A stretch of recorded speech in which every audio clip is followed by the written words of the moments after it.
Hi everyone, this is Jezza from Homebased Chronicles and welcome back to another segment of quick product reviews. So today, moadto na sadta sa among favorite mall, Limketkai. Hi! Anyway, today magbay na sadta og bagong phone. Kani nga phone kay in yun siya sa mga teenagers karon. And I think daghan sad gagamit ani nga phone. So let's check it out and come with me sa Limketkai Mall. Bye!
Guys, for today's video, we're going to talk about the Realme C15 and also for unboxing. By the way, I am MJ Sinto, MJ for short, and I am at your service. First, ito na natin sunod ni Realme C15. Okay guys.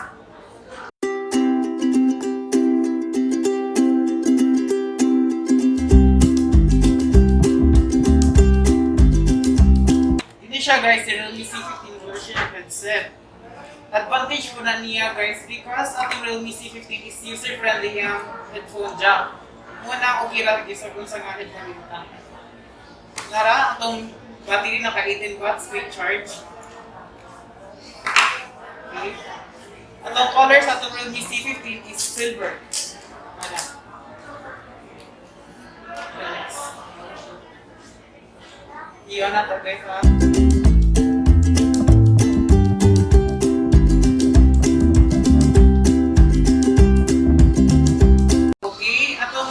Highlights of Realme C15 ma'am sir is naka 6,000 mAh ang battery with 18 watts quick charge. With good terms of camera, atong Realme C15 is already a quad camera. Naka 13 plus 8 plus 2 plus 2 yung lenses. Ang front ni Realme C15 is 8 megapixel yung front. Nara yung front. Yung back camera is naka 13. Nara. Tap.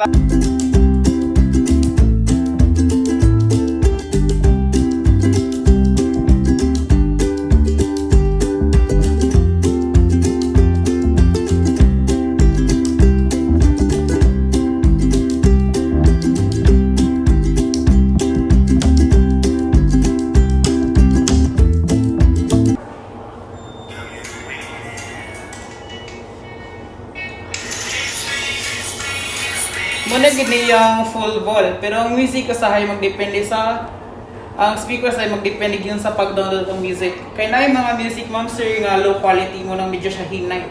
Muna kung good quality atong pag-download sa music, muna mas tsada siyang effects or mas tsada production atong speaker. O ang atong display sa atong Realme C15 is IPS LCD pa. Dili na siya kamahayan nga display because atong IPS LCD is protected atong mata. Nakaproduce siyang eye restriction protection para dili madata atong mata. Dili compare sa atong uban nga Super AMOLED nga display. Tsada siya, tsada kagwapa, pero dili siya protected.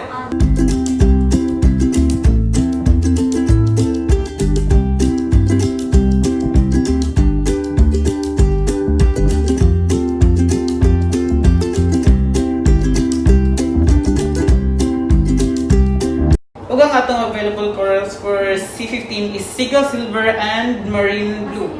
Walang guys.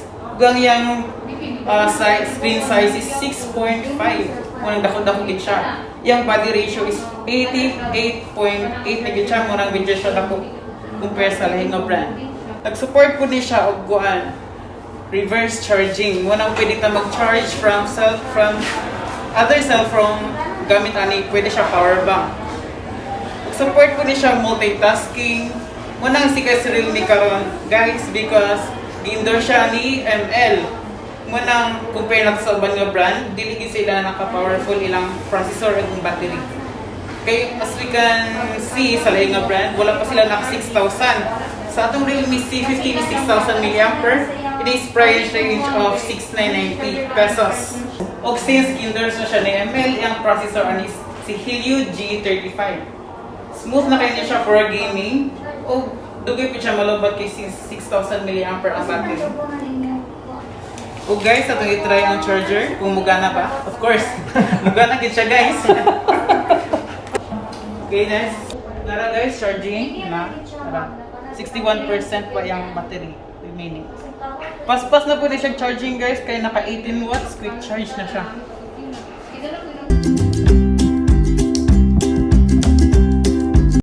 O in terms of ROM o RAM niya, naka 4 gig 64 na siya guys.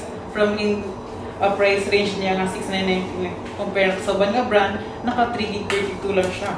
And so guys, for additional atong protection sa atong cellphone is naka fingerprint scanner na siya guys. Passcode ug face unlock na siya. Muna protected atong cellphone. Triple protection.